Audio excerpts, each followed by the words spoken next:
Hello friends, स्वागत है आप सभी लोगों का आपके अपने यूट्यूब चैनल उड़ान क्लासेस 22 में। दोस्तों, आज जो अपने एग्ज़ाम पेपर लेकर के आए हूँ मैं आपके लिए, वो है ऑर्डिनेंस फैक्ट्री बोर्ड, जो भारतीय आयुष निर्माण जो फैक्ट्री जो है उसकी जो पेपर जो हुआ था पिछले साल। तो इसमें कुछ आपको क्वेश्चन देखने को मिलेंगे जो हो सकता है आपकी नेक्स्ट 11वीं परीक्षा जो है उनमें उपयोगी साबित हो सके। तो ये यहाँ मैं आपको इसको फुल हल करके बताऊंगा। अगर आपको इसकी PDF चाहिए तो आप टेलीग्राम जो ग्रुप है हमारा बीच है, वहाँ जाके इसको देख सकते हो। तो आइए देखते हैं इसके अंदर। तो यहाँ मैं आपको इलेक्ट्रिकल के जो क्वेश्चन है वही हल करवाने वाला हूँ। तो पहला इसके अंदर क्वेश्चन देखते हैं।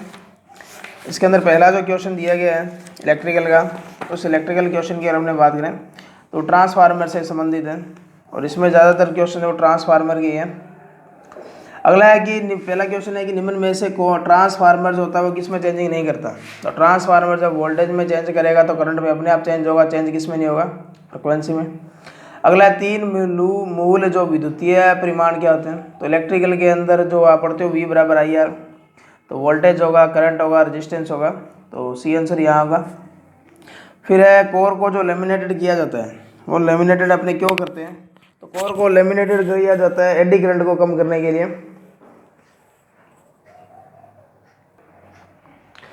इसके अलावा अगला जो क्वेश्चन है कि ट्रांसफार्मर जो नो लोड जो करंट जो होती है वो फुल लोड करंट की कितनी होती है। तो नो लोड टेस्ट जो किया जाता है वो लो हानियों को ज्ञात करने के लिए किया जाता है। अगर आप उसमें करंट का मान ज़्यादा रखोगे तो जो वाट मीटर लगाया जाता है वो तम हानियों को बताएगा, तो इसलिए करंट जो होगी वो 2 से 5% रखी जाती है।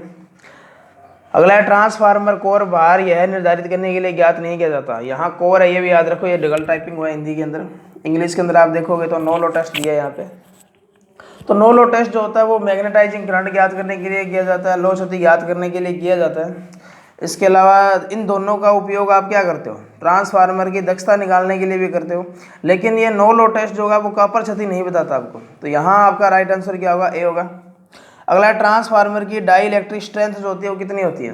तो ट्रांसफार्मर की डाई इलेक्ट्रिक स्ट्रेंथ जो होती है वो 33 kV तक क्या है होती है। इसके अलावा अगला क्वेश्चन है कि ट्रांसफार्मर की दक्षता अधिकतम कब होगी, जब उसमें लो हानियाँ और ताम्र हानियाँ बराबर होगी, तो यानी कि D जो होगा आपका राइट आंसर होगा। अगला है कि ट्रांसफार्मर निम्न में से ट्रांसफार्मर स्थापित करने का एक भाग नहीं है। मतलब आपसे ये पूछा गया ट्रांसफार्मर में कौन सा भाग नहीं होता। Conservator, breather, glucose relay, exciter जो होता है ये अल्टरनेटर में प्रयोग किया जाता है, जनरेटर में प्रयोग किया जाता है। एक ट्रांसफार्मर पर जब शॉर्ट सर्किट टेस्ट किया जाता है तो किस वाइंडिंग को शॉर्ट नहीं किया जाता। ये आपसे पूछ रहे किस वाइंडिंग को शॉर्ट नहीं किया जाता।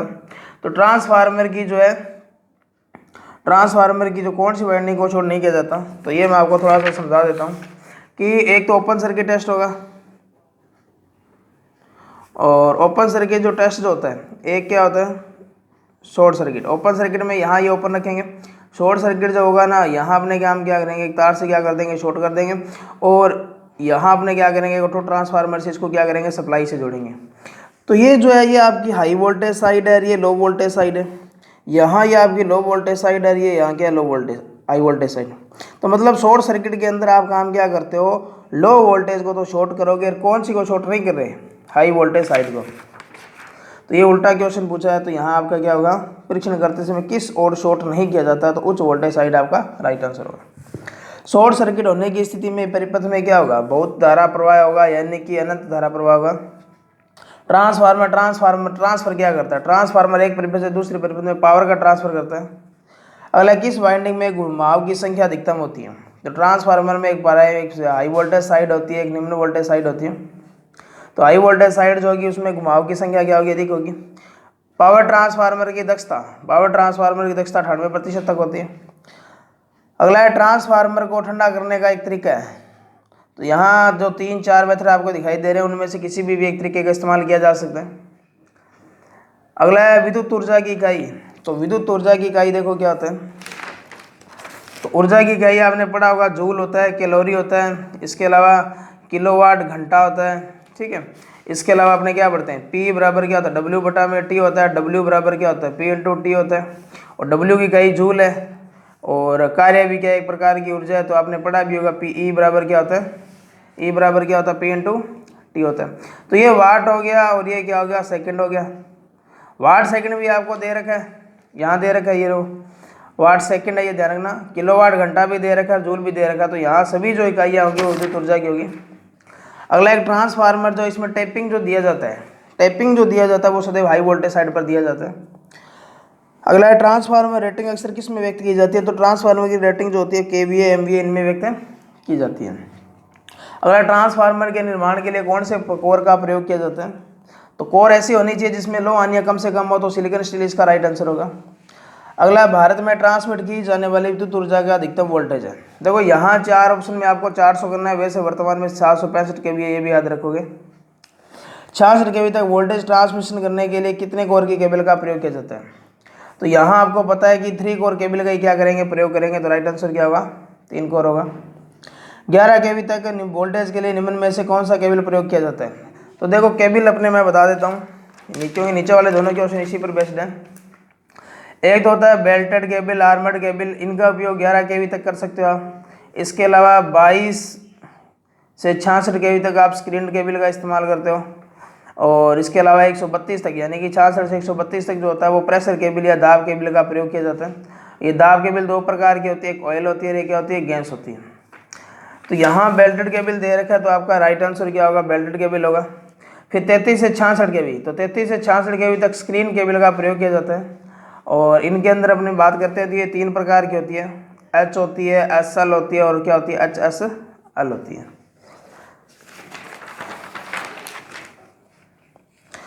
नेक्स्ट क्वेश्चन है, निम्न में से तापरोधी पदार्थ में होना चाहिए, तो तापरोधी पदार्थ जो होगा उसमें सभी गुण होने चाहिए ये, तो राइट आंसर क्या होगा, डी होगा।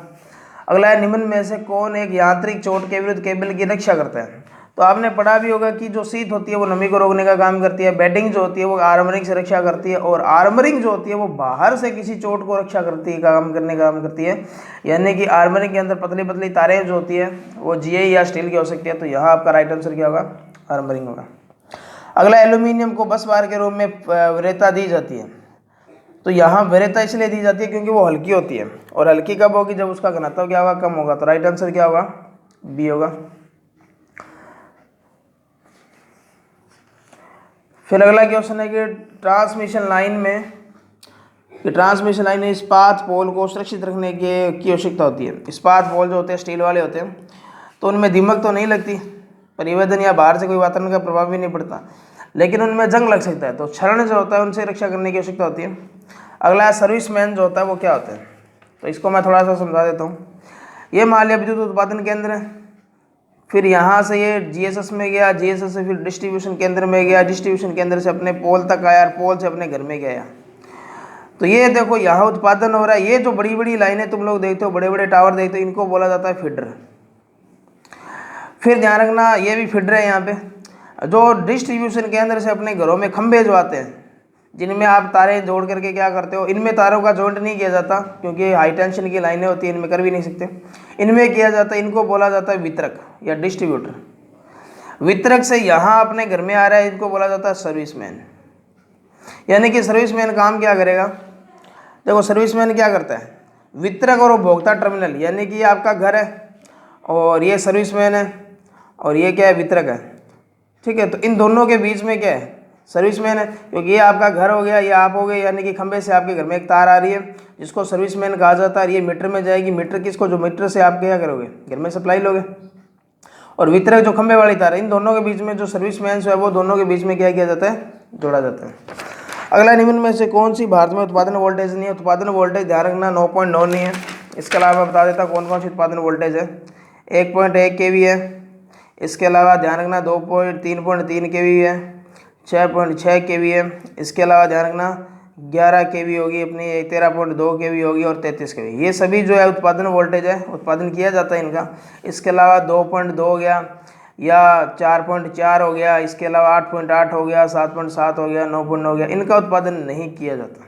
तो यहाँ आपका जो राइट आंसर क्या होगा, ये होगा।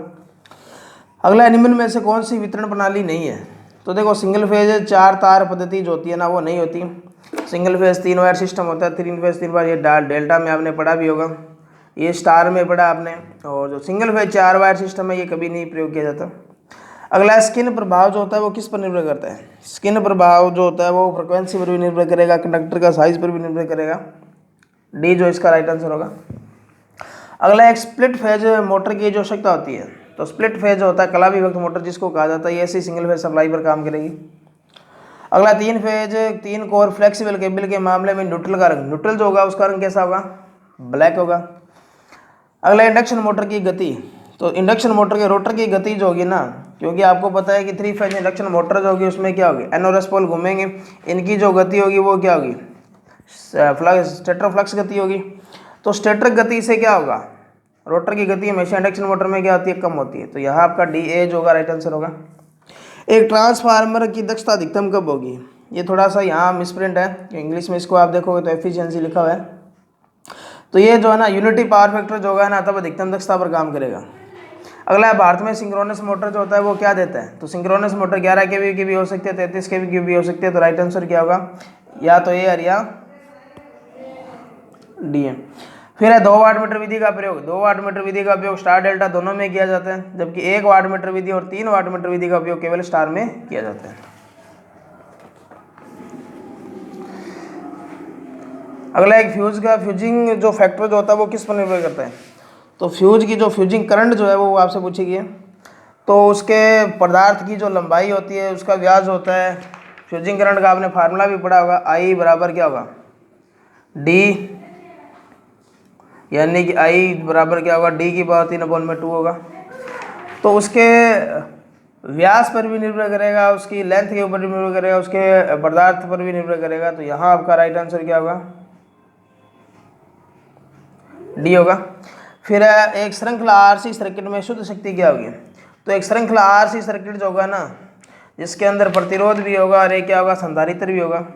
देखो संधारित्र शक्ति का खपत नहीं करता लेकिन रेजिस्टेंस करेगा, और रेजिस्टेंस के कारण शक्ति खपत हमेशा क्या मिलता है, जैसे आपने फेजर डायग्राम पढ़ा होगा, ग्राफ पढ़ते हैं बनाते हैं इसका, ये वोल्टेज का ग्राफ है, ये धारा का ग्राफ है।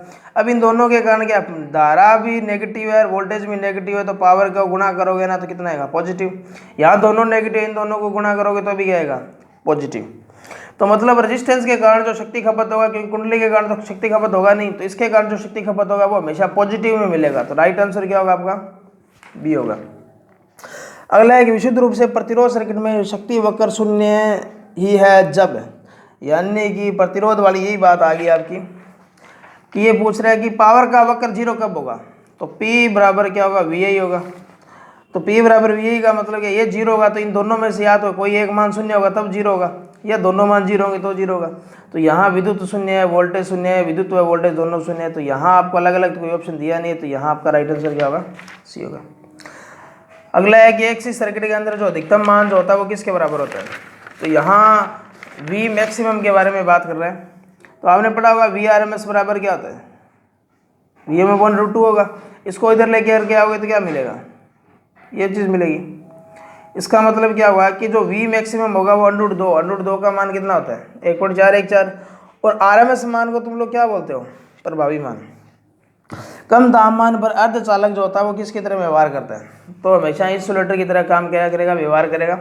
और फिर अगला है कि 4 ओम और 12 ओम के समान प्रतिरोध जब वो समांतर में जुड़े हैं तो उनका प्रभावी प्रतिरोध कितना आएगा। तो इनको ऐसे कर सकते हो 1/4 + 1/12, एलसीएम कितना आएगा 12, ऊपर आएगा कितना 3 + 1, तो इसको ऊपर पलट देंगे तो कितना आ जाएगा 3 ओम। तो यहाँ आपका 3 ओम जो होगा राइट आंसर होगा।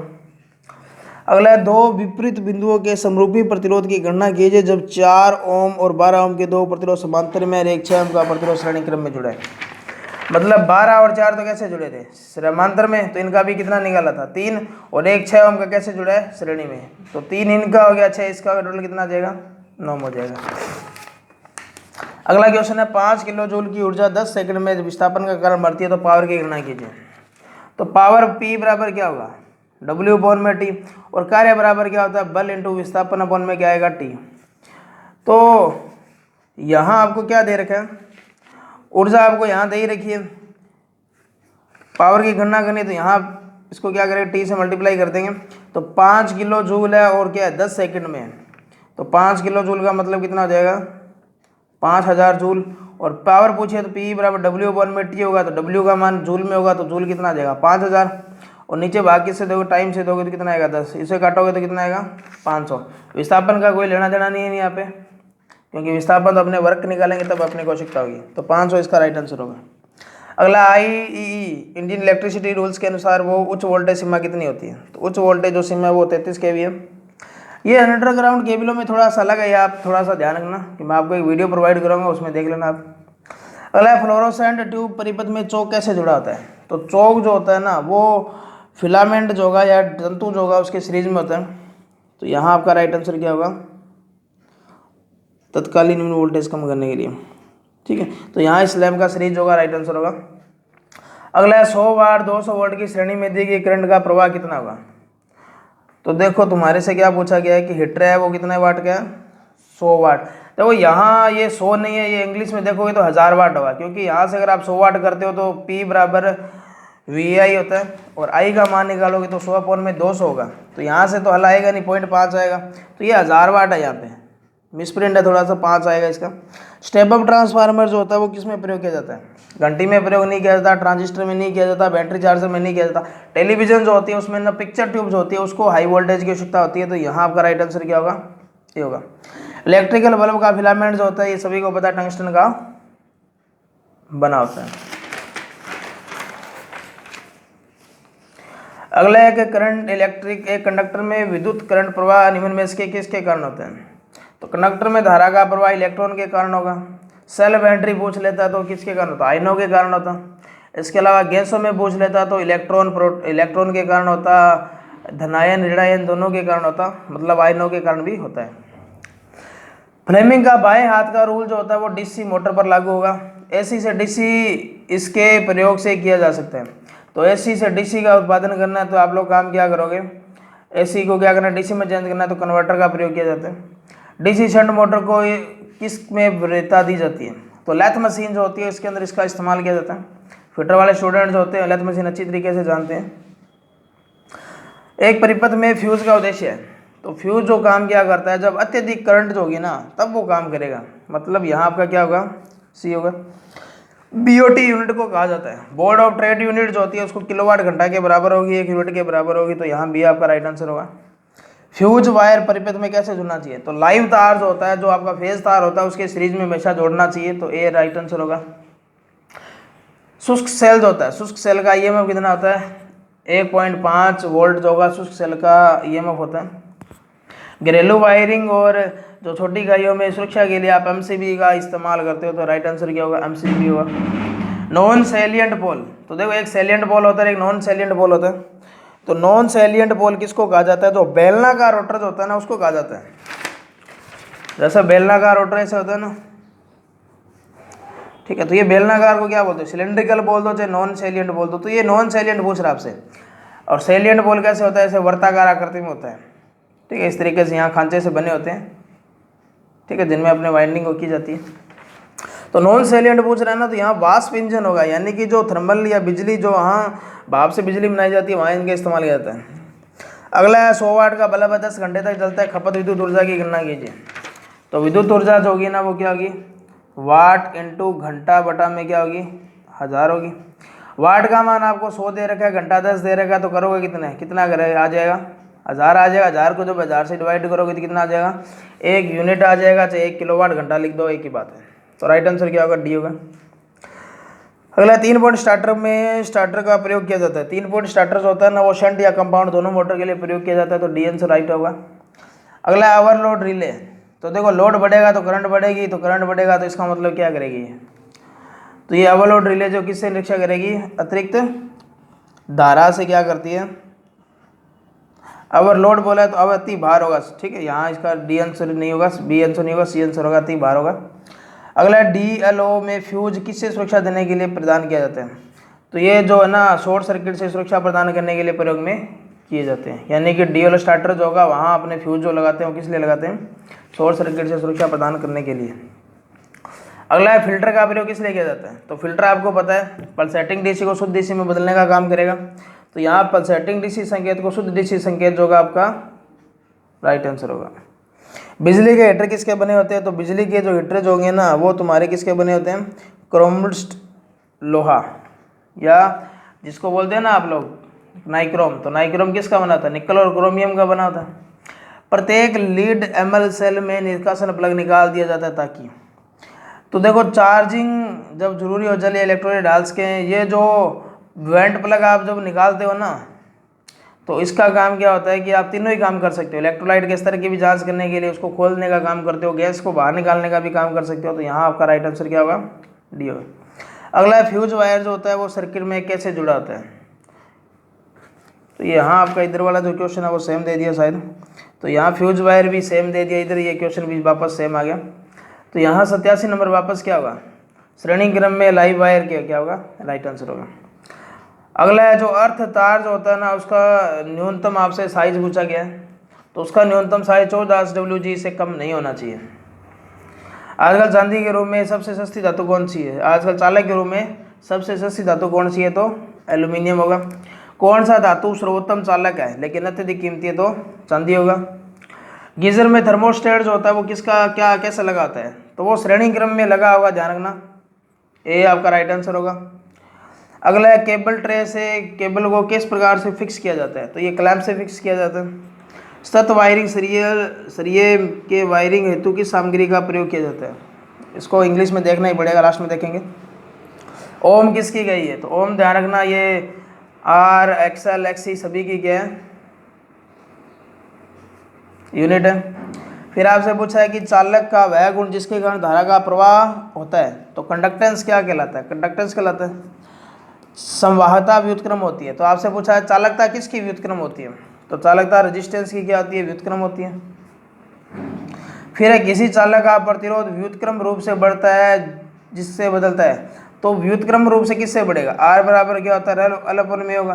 तो व्युत्क्रमानुपाती इसका मान व्युत्क्रमानुपाती रूप से किससे बढ़ता है, तो एरिया से बढ़ेगा। तो राइट आंसर क्या होगा, राइट आंसर आपका क्या होगा, बी होगा।